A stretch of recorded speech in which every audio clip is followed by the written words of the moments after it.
শিক্ষার্থীকে বলাৎকারের চেষ্টার অভিযোগে রবিউল ইসলাম নামের এক মাদ্রাসা শিক্ষককে গ্রেফতার করেছে পুলিশ।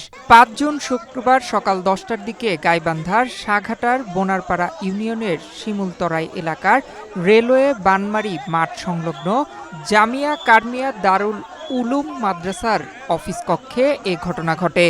গ্রেপ্তার মাদ্রাসা শিক্ষক রবিউল ইসলাম গাইবান্ধা সদর উপজেলার বোয়ালিয়া এলাকার নুরুল ইসলামের ছেলে। কি হয়েছিল আজকে আপনাকে জনতা এখানে কেন আটকেছে বলুন তো একটু।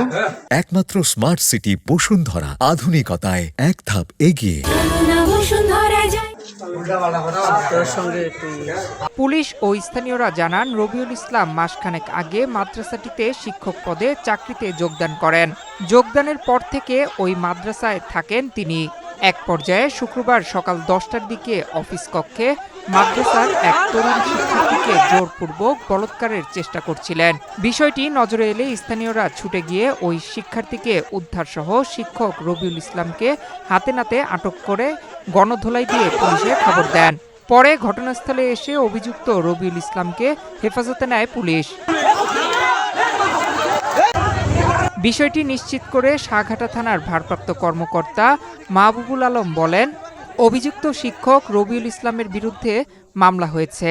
আইনি প্রক্রিয়া শেষে আসামিকে আদালতে সোপর্দ করা হবে।